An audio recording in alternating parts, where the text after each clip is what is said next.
Bismillahirrahmanirrahim. Assalamualaikum warahmatullahi wabarakatuh. Semoga kita semua selalu diberikan kesehatan oleh Allah Subhanahu wa Ta'ala, tetap jaga jarak, jaga imunitas tubuh, dan jaga vitamin kita agar kita tetap sehat. Oke, sebelumnya perkenalkan, nama saya Ali Hasbi Ramadhani. Di sini saya sebagai dosen pengampu proses manufaktur 2. Saya di sini bersama Pak Joko Suwito dan Pak Arif Irfai.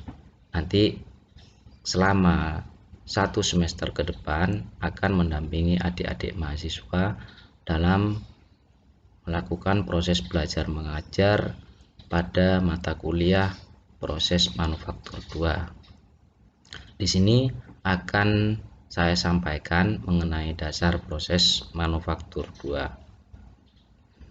Ya, proses manufaktur 2 itu kalau di teknik mesin itu adalah proses pengerjaan dengan pengelasan. Ada banyak sekali proses manufaktur yang dilakukan khususnya di jurusan teknik mesin. Sekarang masuk pada proses manufaktur 2 yaitu pengelasan. Tapi sebelumnya saya akan review terlebih dahulu mengenai proses manufaktur ini. Sebenarnya proses manufaktur ini erat kaitannya dengan produksi, atau bisa dikatakan proses manufaktur itu merupakan proses produksi.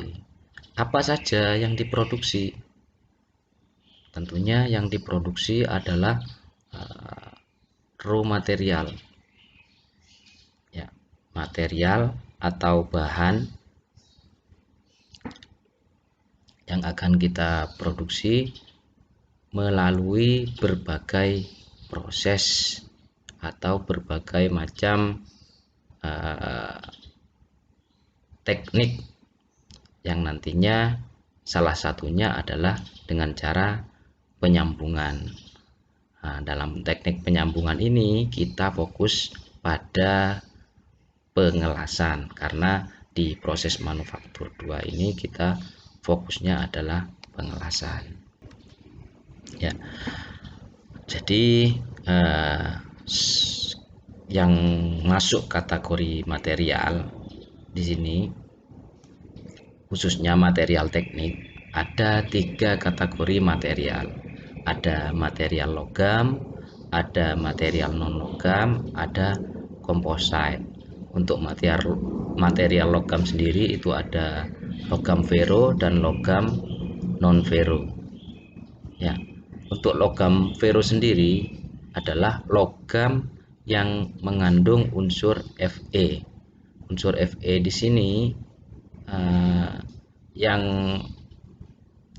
banyak digunakan di teknik mesin. Apa saja yang masuk logam vero itu? Ada baja karbon, ada baja paduan, ada baja tuang, dan baja dengan spesifikasi khusus. Itu tergantung dari komposisi Fe dan paduan-paduan yang lain. Terus kemudian yang berikutnya ada logam non besi atau non vero. Logam non besi atau non vero ini tidak mengandung unsur Fe. Apa saja logam non vero? Ada aluminium, ada tembaga, ada seng, nikel, dan paduannya. Pokoknya logam-logam yang tidak mengandung unsur Fe itu masuk pada kategori logam non besi atau non vero. Untuk material yang kedua yaitu material non logam. Material non logam ini bisa berupa keramik dan polimer. Untuk keramik seperti yang kita tahu bahan dasarnya itu berupa tanah liat, sedangkan polimer ini merupakan banyak sekali turunannya ya dari polimer ini. bisa berupa plastik, PVC, dan lain sebagainya. Terus kemudian ada material komposit. Nah, komposit ini merupakan material yang diikat bukan dengan ikatan kimia, tapi ada pengikat atau sebagai matriknya pada material komposit ini. Nah, pada komposit ini dibagi menjadi 3 kategori. Ada MMC, metal matrix composite. Jadi yang jadi pada MMC ini yang jadi pengikatnya atau matriknya adalah logam. Terus kemudian ada PMC, polymer matrix composite. Nah, yang jadi pengikatnya adalah polimer tadi. Terus kemudian yang terakhir ada CMC, keramik matrix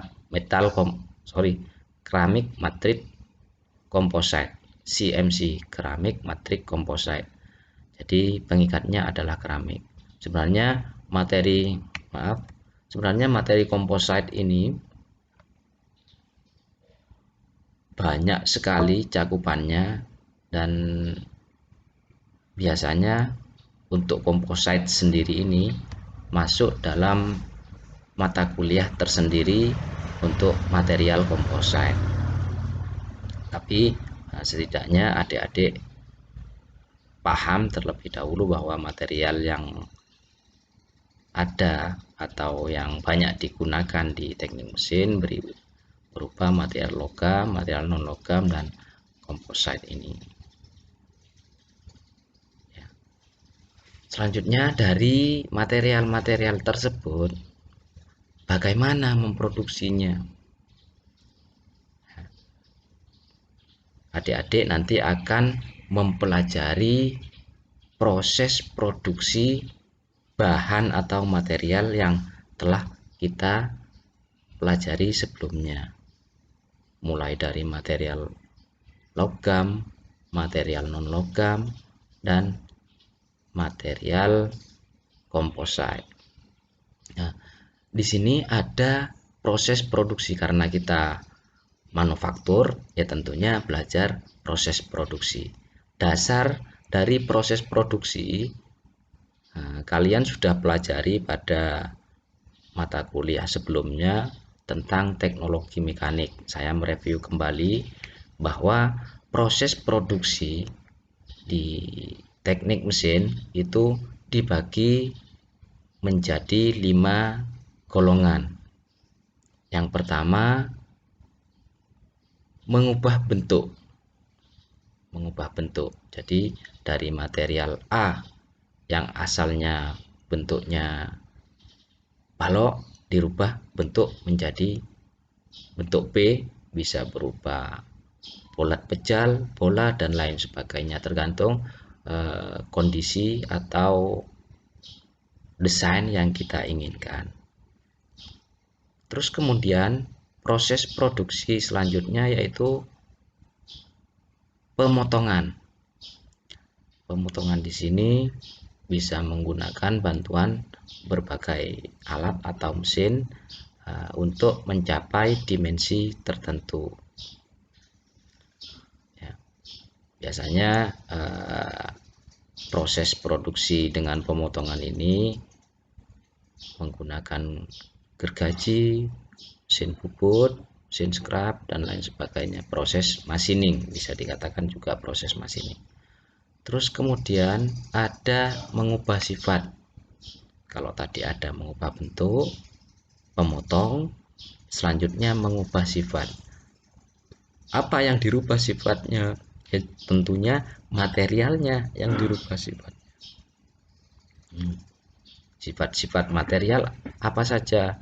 Ya bisa berupa kekuatan, kekerasan, kelenturan, ketangguhan, dan lain sebagainya. Itu sudah kita pelajari di ilmu bahan nanti untuk sifat-sifat material. Terus kemudian selanjutnya penyelesaian permukaan, penyelesaian akhir dari proses yang kita lakukan.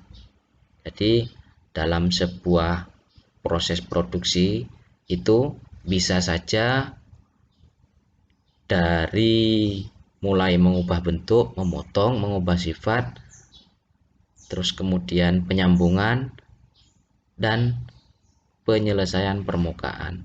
Itu bisa dalam satu produk. Tapi ada juga produk yang tidak melalui semua proses produksi ini. Untuk penyelesaian permukaan sendiri bisa dengan pengecatan, pelapisan dengan logam, anodisasi dan lain sebagainya. Terus kemudian penyambungan. Nah, proses produksi proses manufaktur 2 atau proses man 2 ini, nah, itu masuk pada kategori produksi menyambung ya. Dalam menyambung ada apa saja? Tentunya ada pengelasan. Kalau di bidang teknik yang paling familiar itu dengan pengelasan, ada dengan cara pengeleman, ada dengan cara pengelingan, ada dengan cara murbaut dan lain sebagainya. Kita lanjut. Nah, tadi untuk proses pertama mengubah bentuk. Untuk mengubah bentuk ini kita melalui proses pengerjaan panas dan proses pengerjaan dingin. Untuk proses pengerjaan panas dan pengerjaan dingin ini identik pengerjaannya, bisa sama. Yang membedakan adalah kalau proses pengerjaan panas itu material yang akan kita ubah bentuknya itu dipanaskan terlebih dahulu di atas suhu kristalisasi.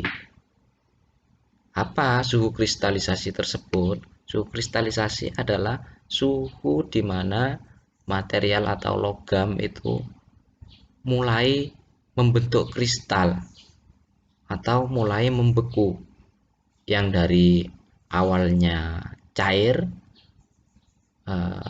kemudian mau membentuk kristal. Setelah mengalami proses pendinginan akan membentuk kristal atau membeku.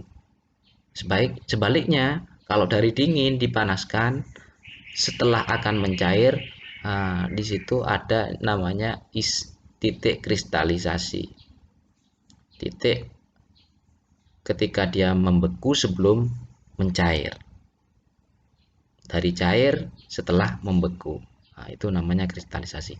Nah, pembedaan antara pengerjaan panas dan pengerjaan dingin, kalau pengerjaan panas itu dipanaskan terlebih dahulu sampai di atas suhu kristalisasi.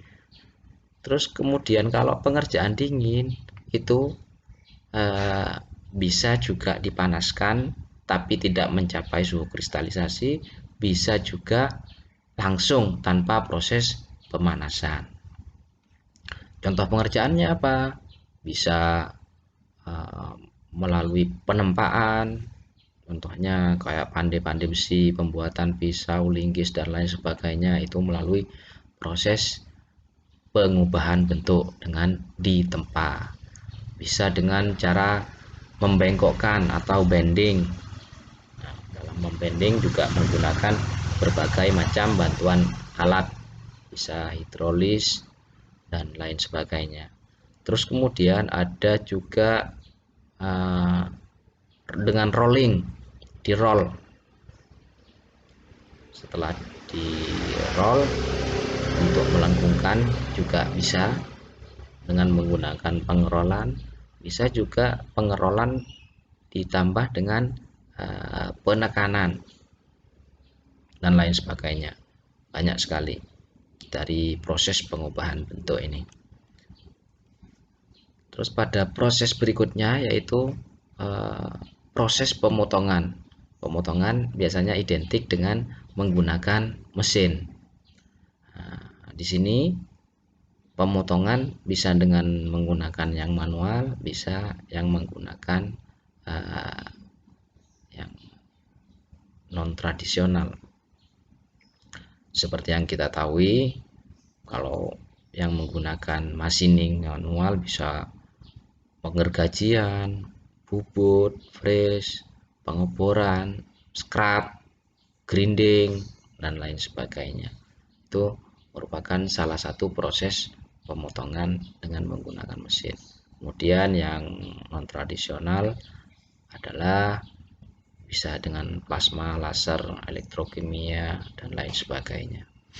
Nah, nanti kita tidak fokus pada proses pemotongan ini karena ada proses manufaktur sendiri yang khusus membahas tentang pemesinan. Lanjut, penyelesaian permukaan. Selanjutnya yaitu penyelesaian permukaan. Penyelesaian permukaan ini biasanya masuk dalam tahap akhir proses produksi.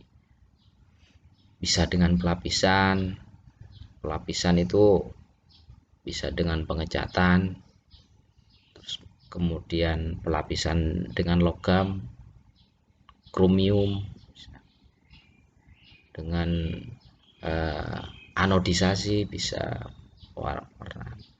Terus kemudian umpamanya penghalusan bisa dengan penggosokan sampai diperoleh kehalusan tertentu pada saat kita menggosok. Kemudian proses produksi selanjutnya yaitu penyambungan. Dalam proses produksi penyambungan ini ada berbagai teknik penyambungan, ada pengelasan, ada pengelingan, ada pengeleman, ada yang menggunakan baut, penyambungan dengan menggunakan baut, dan ada yang menggunakan solder. Nah, ini adalah salah satu berbagai contoh dari proses penyambungan. Nah, fokus manufaktur 2A, proses manufaktur 2 adalah pada pengelasan. Pengelasan. Apa itu pengelasan? Ya, jadi pengelasan itu penyambungan logam dengan cara meleburkan terlebih dahulu. Jadi logam yang mau disambung itu dipanaskan sehingga dia mencair, dan setelah mencair dia membentuk ikatan dengan logam yang kedua. Jadi logam 1 dan logam 2 yang mau disambung itu harus sejenis. Ya. Jadi umpamanya logam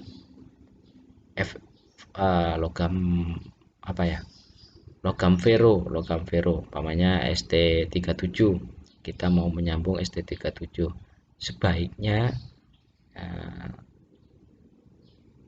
logam yang kita sambung itu harus sejenis, sama-sama ST37-nya.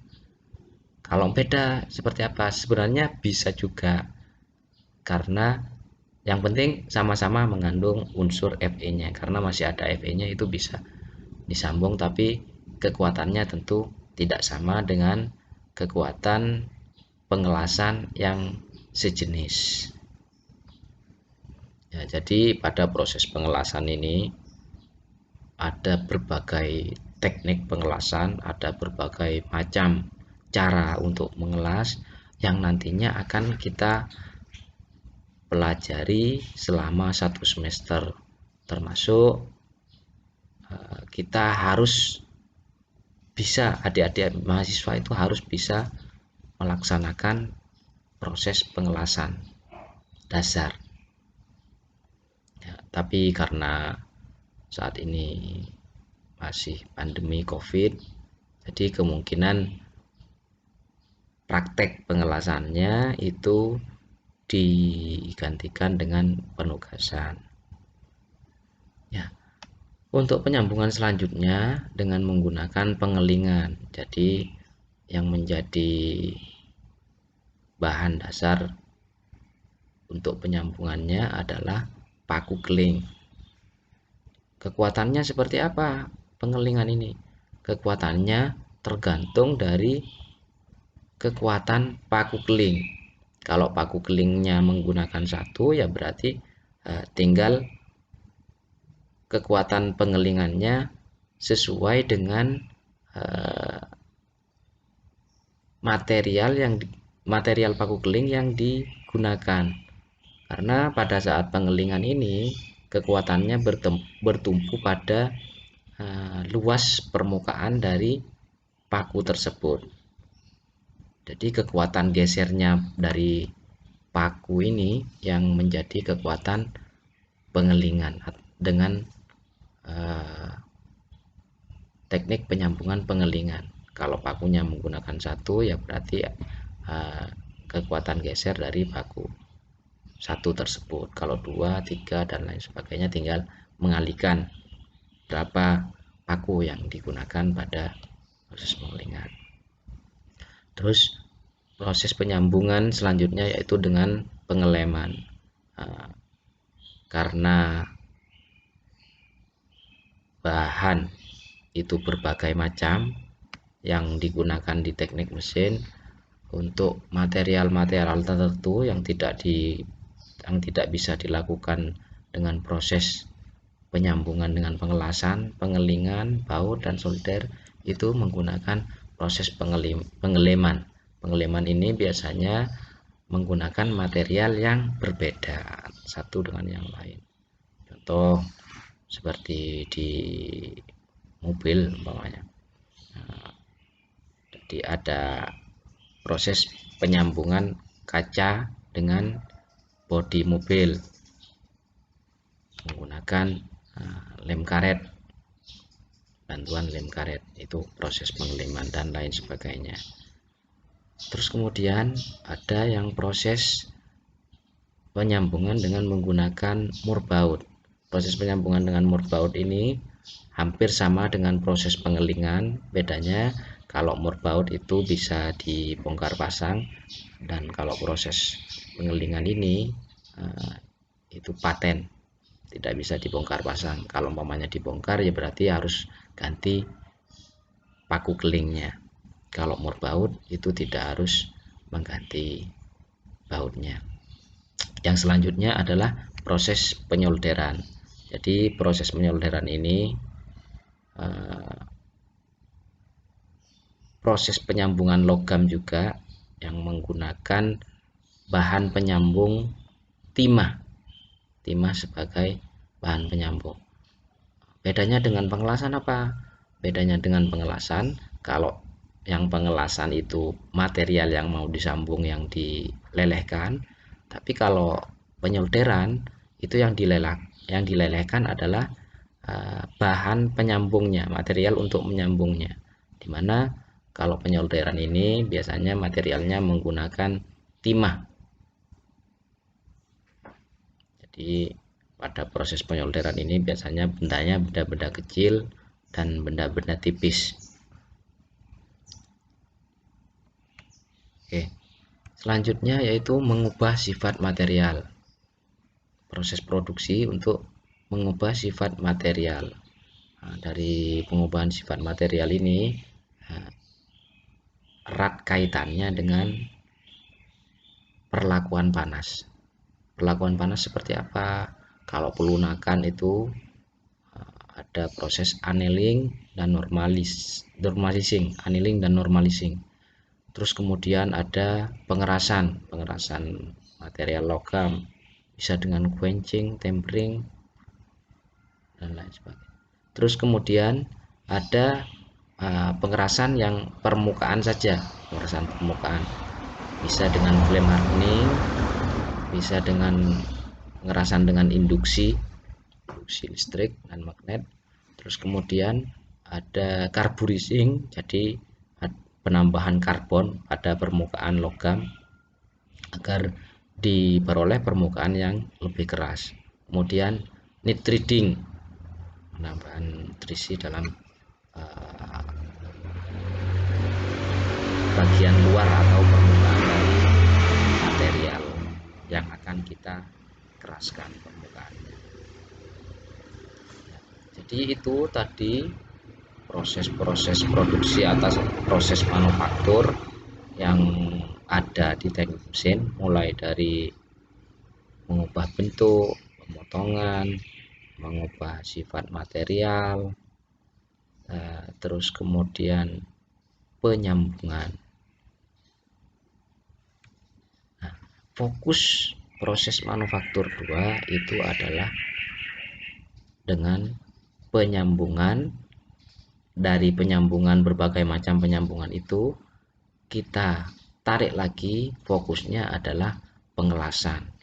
Jadi selama 1 semester ini nanti adik-adik mahasiswa akan belajar mulai dari tahap awal, pengelasan itu seperti apa, terus kemudian teknik-teknik pengelasan, macam-macam pengelasan, terus kemudian cacat lasnya seperti apa, penyebabnya bagaimana, penyelesaian masalahnya seperti apa, itu akan dibahas pada materi kita selama perkuliahan 1 semester. Untuk lebih jelasnya, selama 1 semester kita akan mempelajari apa, bisa dilihat rencana pembelajaran semester yang ada di Finesa. Terus kemudian di Finesa tersebut juga ada modul pembelajaran dari pertemuan 1, bisa dilihat modulnya pertemuan 1 apa dipelajari dan dipahami, kemudian kalau umpamanya ada tugas-tugas itu dikerjakan. Jadi itu yang dapat saya sampaikan untuk pengantar mata kuliah proses manufaktur 2 ini. Jangan lupa adik-adik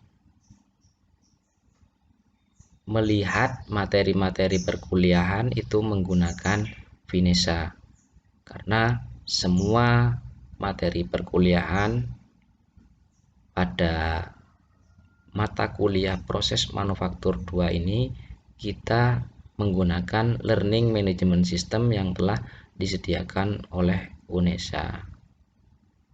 Oke, itu yang dapat saya sampaikan. Saya akhiri. Assalamualaikum warahmatullahi wabarakatuh.